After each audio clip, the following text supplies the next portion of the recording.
Hi, I'm Nadia, and welcome to Hidden History, where I'm looking at the lesser known facts about World War II.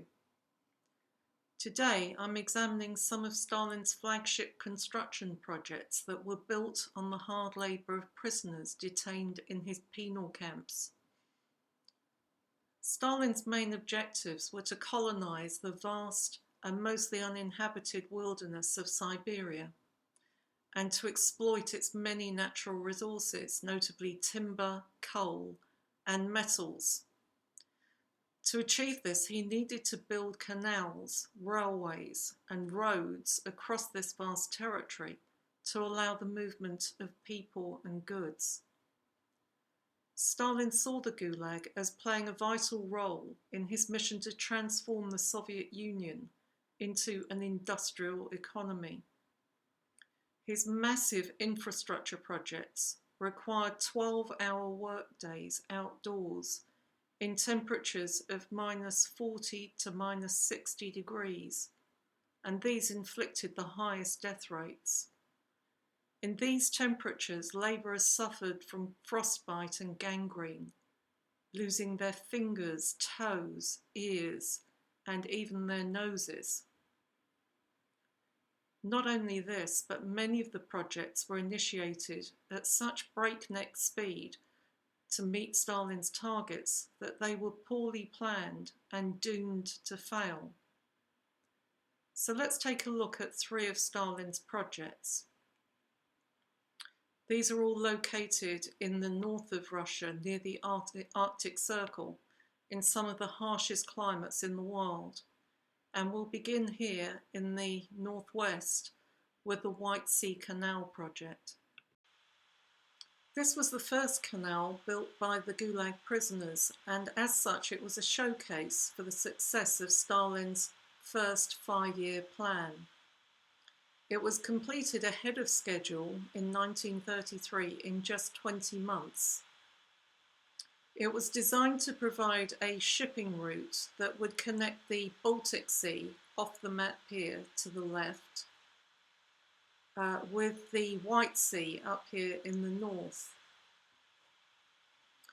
The 30-mile long man-made canal would connect a series of rivers and lakes along a course of about 140 miles.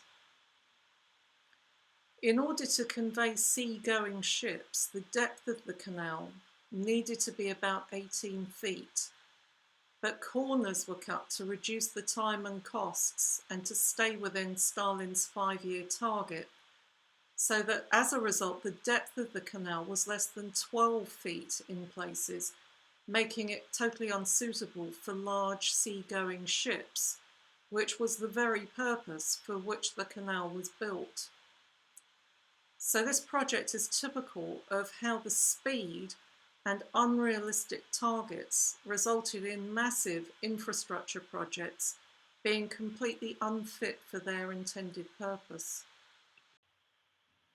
170,000 prisoners built this canal, and about 25,000 are believed to have died during its construction.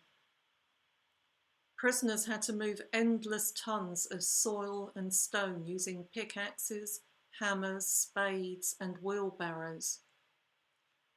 Overseeing this project was a notorious Gulag guard, Naftali Frenkel, who had introduced the policy of linking prisoners' food rations to their ability to meet their work quotas.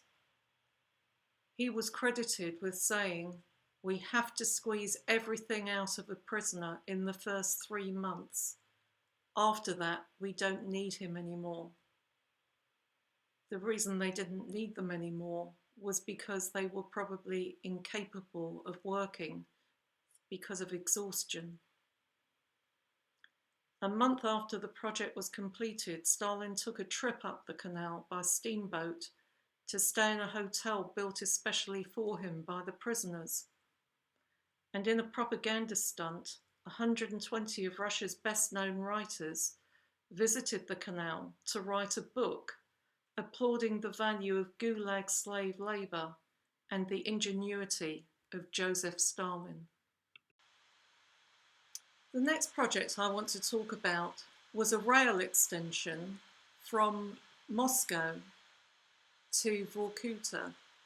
So this was an existing railway, shown in green, that had been successfully constructed by Gulag prisoners before.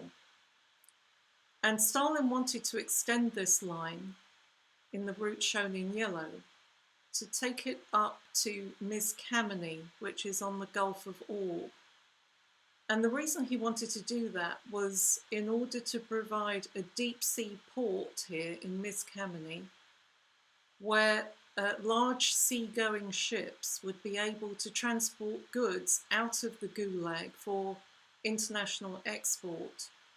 But it was also of strategic importance in order to bolster the Soviet Union's naval defences.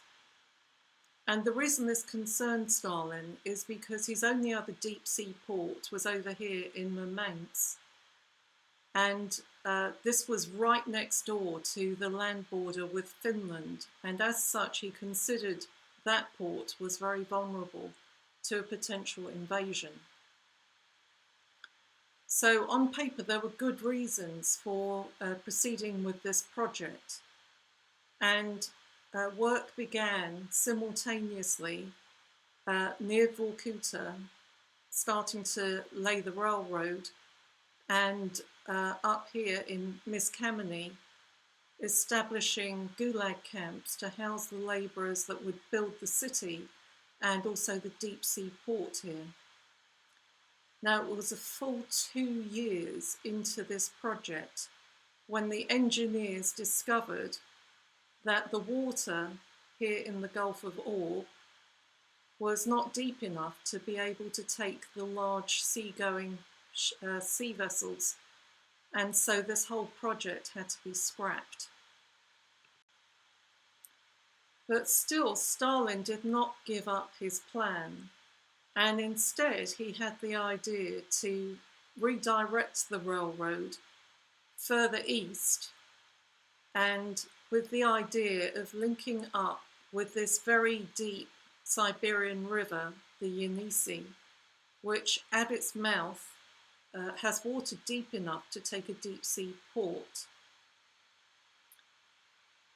He did so against the advice of his engineers, who told him that the constant freezing and thawing of the permafrost in this region would make it an unsuitable base for the construction of a railroad.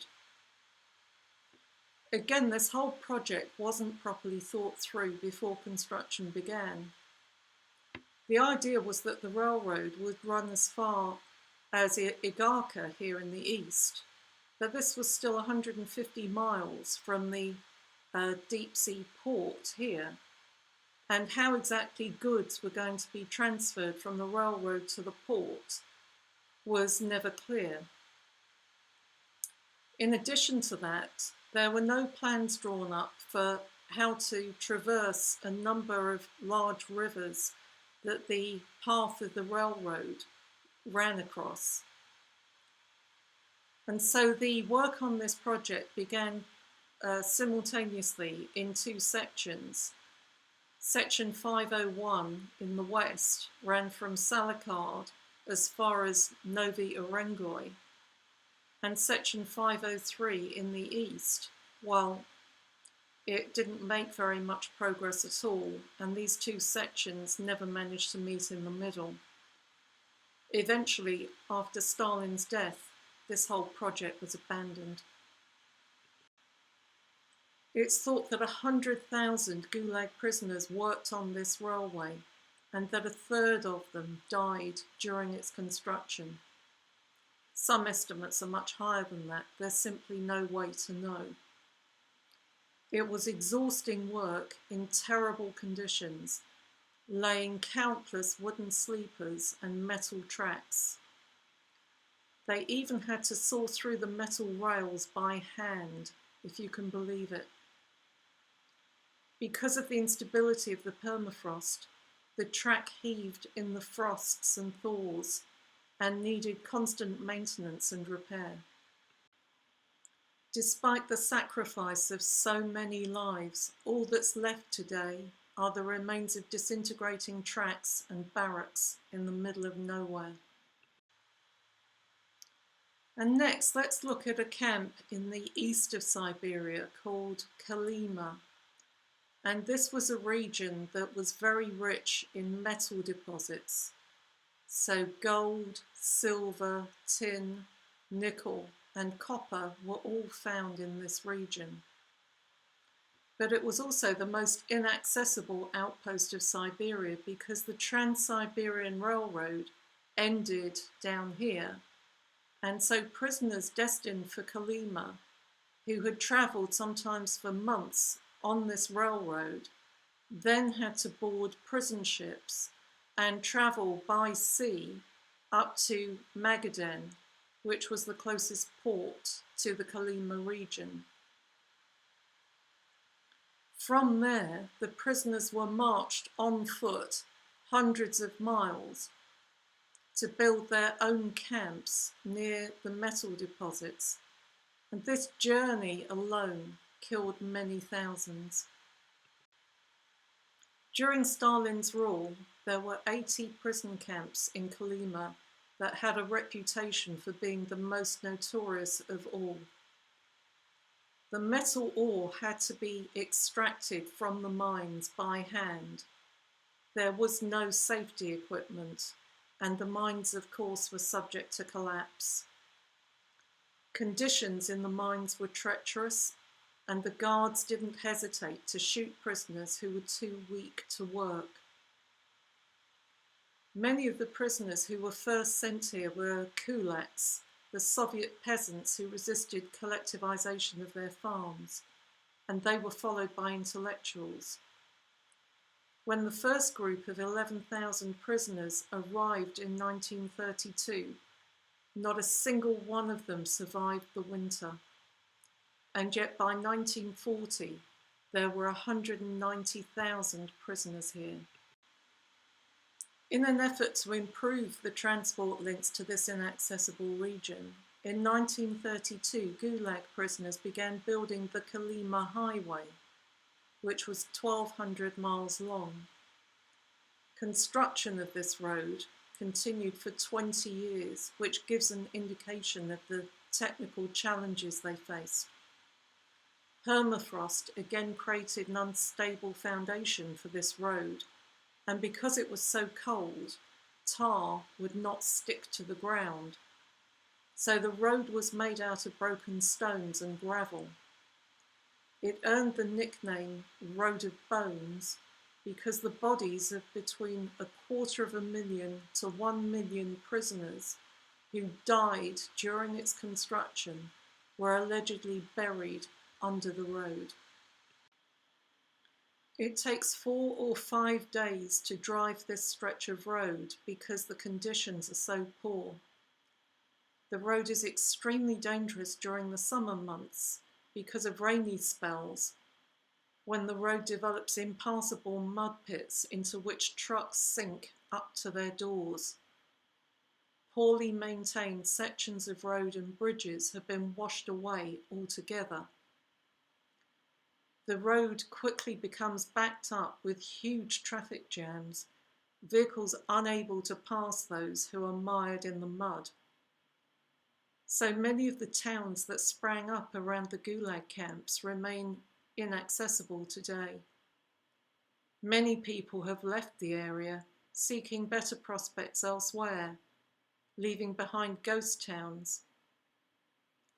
The people still living there are waiting for the government to give them somewhere better to live. So Stalin's aim of colonizing Siberia and extracting its resources has never really come to fruition. There are still massive infrastructure projects needed to develop this vast area. I hope you learned something new from this video. Please give me a like below and subscribe to my channel so that you can check out my other videos. And thank you for watching.